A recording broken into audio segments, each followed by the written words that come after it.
Paz, alegria. Quem é Jesus para você? Essa é uma pergunta que deve ecoar dentro de nós e o Evangelho de hoje vai nos ajudar muito a fazer esta reflexão. Quem é Jesus para mim? A fé em Jesus, ela pede adesão. Será que nós conhecemos Jesus de verdade? Será que nós já aderimos à pessoa de Jesus? Façamos então essa reflexão juntos. E se não, nós vamos encontrar aqui o caminho para essa adesão a Jesus. Para de fato nós darmos esta resposta. Quem é Jesus para nós? O Evangelho de hoje está em Marcos capítulo 8, versículos de 27 a 35. Não esquece de compartilhar, deixa teu comentário, curte para que a plataforma recomende esse vídeo para mais pessoas, para que tenhamos acesso a essa reflexão do Evangelho. Diz assim a palavra de Deus. Jesus partiu com seus discípulos para os povoados de Cesareia de Filipe e no caminho perguntou a seus discípulos: quem dizem os homens que eu sou? Eles responderam: João Batista, outros Elias, outros ainda um dos profetas. E vós? Perguntou ele: quem dizeis que eu sou? Pedro respondeu: tu és o Cristo. Então proibiu-os severamente de falar a alguém a seu respeito. E começou a ensinar-lhes: o Filho do Homem deve sofrer muito, ser rejeitado pelos anciãos, pelos chefes dos sacerdotes e pelos escribas, ser morto e depois de 3 dias ressuscitar. Dizia isso abertamente. Pedro, chamando-o de lado, começou a recriminá-lo. Ele, porém, voltando-se e vendo seus discípulos, recriminou a Pedro, dizendo: arreda-te de mim, Satanás, porque não pensas as coisas de Deus, mas as dos homens. Chamando a multidão, juntamente com seus discípulos, disse-lhes: se alguém quiser vir após mim, negue-se a si mesmo, tome a sua cruz e siga-me. Pois aquele que quiser salvar a sua vida a perderá, mas o que perder sua vida por causa de mim e do Evangelho a salvará. Palavra da salvação. Glória a vós, Senhor. Meus irmãos, tem mensagens muito importantes aqui para nós meditarmos. A princípio aqui no Evangelho, Jesus ele parte com os seus discípulos e ele vai para povoados de Cesareia de Filipe. Jesus sai do ambiente religioso e vai para esses povoados de Cesareia de Filipe. Um lugar que não é esse ambiente religioso que os discípulos estão acostumados. E é justamente aí que Jesus faz essa pergunta para os seus discípulos. Fora do ambiente religioso, Jesus pergunta quem ele é para os seus discípulos. Por que fora do ambiente religioso? Isso tem um propósito. Porque no ambiente religioso é muito fácil para nós termos ali na teoria a pessoa de Jesus. O ambiente religioso é muito fácil falar de Jesus, testemunhar Jesus. Agora, fora do ambiente religioso, aí é que está o desafio. Então, fora do ambiente religioso é que nós devemos dar mais testemunho ainda. E aí é onde as pessoas mais têm dificuldade. Na igreja é uma coisa, onde está no ambiente religioso é muito fácil, você está ali em oração, louvando a Deus, não sai um palavrão da sua boca quando você está na igreja, louvando, pedindo alguma coisa de Deus. Quando você está ali, no ambiente religioso, a sua postura é uma, mas quando está fora do ambiente religioso, acabou o testemunho para muitos, acabou a cristã para muitos. Então, por isso que esse Evangelho já começa trazendo para nós essa mensagem. Devemos aprender a testemunhar principalmente fora do ambiente religioso. Devemos aderir à pessoa de Jesus principalmente fora do ambiente religioso. Devemos entender quem é Jesus para nós, principalmente fora do ambiente religioso, e dar testemunho de vida com a nossa postura, no nosso falar, para não sermos cristãos só de fachada. Por isso Jesus ele também faz essa pergunta para nós. Quem é Jesus? Essa pergunta deve ecoar dentro de nós, principalmente quando nós não estivermos na igreja, quando estivermos fora do ambiente religioso, com um grupo de pessoas que talvez não são religiosas. Principalmente aí essa pergunta deve ecoar e eu tenho que responder com o meu testemunho. Essa resposta não é para ser uma resposta da boca para fora. Essa resposta ela tem que ser com a adesão à pessoa de Jesus. Essa resposta não pode ser na teoria. Ela tem que ser na prática, no testemunho. E sobretudo o testemunho de ajuda às pessoas. A segunda leitura de hoje ela vai fazer esse questionamento sobre a fé sem as obras.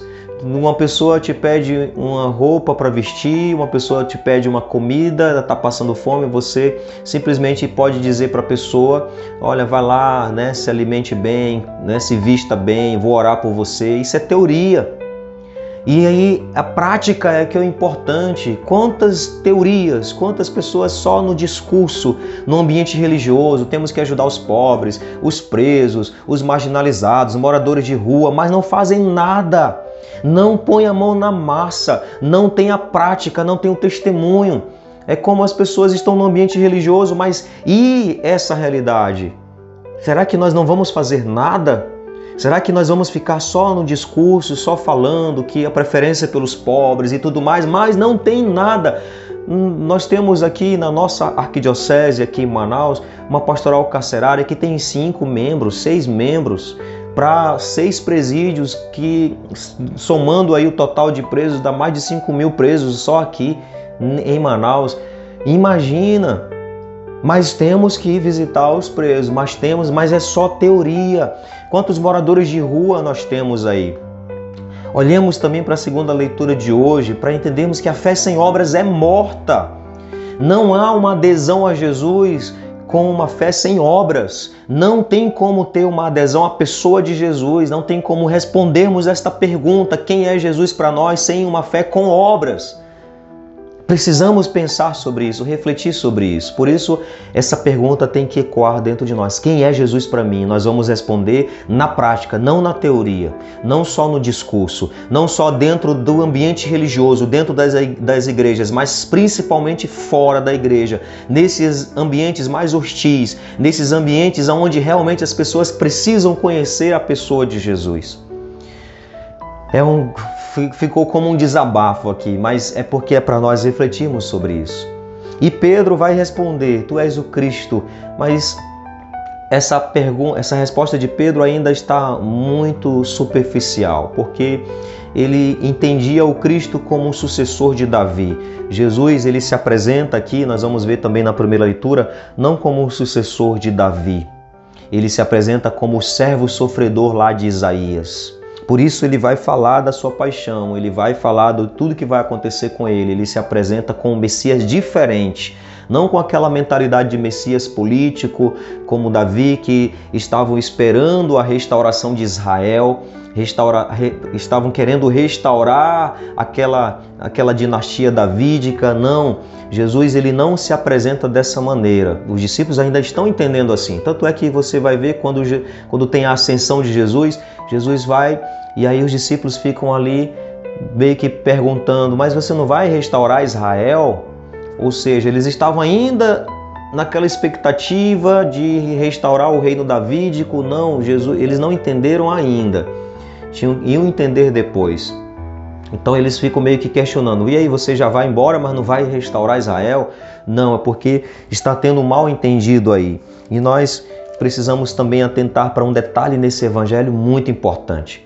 E para entender quem é o Messias, nós temos que atender a esse apelo. Jesus, ele para a multidão, diz aqui o Evangelho, a partir do versículo 34, ele chama, tem uma multidão seguindo Jesus. Então ele para todo mundo, inclusive os discípulos, e aí Jesus vai e diz assim, se alguém quiser vir após mim, negue-se a si mesmo, tome sua cruz e siga-me.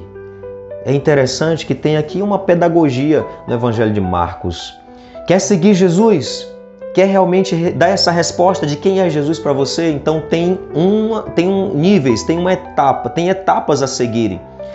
As etapas são, negue-se a si mesmo, tome sua cruz e siga. Tem gente que está fazendo o contrário, tem gente que quer seguir Jesus, mas não quer fazer renúncias. Quer seguir Jesus, mas não quer tomar a cruz. Não entendeu que vai passar pelas dificuldades, que precisa enfrentar os desafios da missão, que para seguir Jesus é necessário fazer renúncias, renunciar ao seu próprio egoísmo para ajudar os outros. É necessário tomar a sua cruz, porque para você agir, por exemplo, com caridade, tem dificuldades, tem desafios, tem cruz. Então, as etapas são essas, é nessa sequência, renúncia, tomar a cruz, aí sim você se torna um seguidor de Jesus. Tem muita gente achando que é seguidor de Jesus, mas não é capaz de fazer renúncias. Renunciar a muitas coisas, renunciar muitas vezes até mesmo o seu jeito, renunciar o orgulho, renunciar a mágoa, renunciar o ódio no coração. Tem que renunciar a muitas coisas e tem que tomar a cruz. Não dá para ser cristão sem cruz. Tomar a cruz cada dia, e é para tomar a cruz, não é para ficar ali cabisbaixo, curvado, reclamando com o peso da cruz. Ah, tá difícil, tá pesado. Não, Jesus diz, toma a cruz e siga. Não é para tomar a cruz e ficar acomodado, é para tomar a cruz e seguir. Então aí sim nós seremos seguidores de Jesus, com uma fé com obras. E esse seguimento aqui é para seguir Jesus naquilo que Ele fez, no bem que Ele fez, no amor que Ele demonstrou. Senhor, nos ajuda a dar esta resposta hoje para Ti. Nos ajuda a dar esta resposta. Quem é Jesus para nós? Nos ajuda, Senhor, a dar testemunho, principalmente fora do ambiente religioso. Não nos deixe ficar só na teoria de que é para fazer o bem, de que é para fazer a caridade, de que é para ajudar as pessoas, de que a preferência é pelos pobres. Não nos deixe ficar só na teoria, mas que nós possamos testemunhar, responder, assumir de fato, ter uma adesão a Ti, Senhor, principalmente nessa caridade, nessa ajuda àquelas pessoas que mais precisam, levar a Tua presença àquelas pessoas que mais precisam. Nós Te pedimos, Senhor, esta graça. Dai-nos um coração cheio de fé.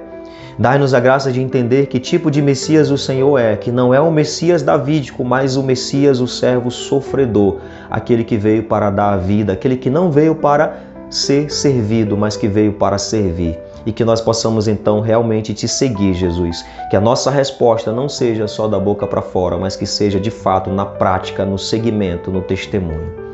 Meu irmão, um grande abraço fraterno. Não esquece de compartilhar este vídeo para que nós possamos evangelizar juntos e tantas outras pessoas. Deus abençoe grandemente a sua vida.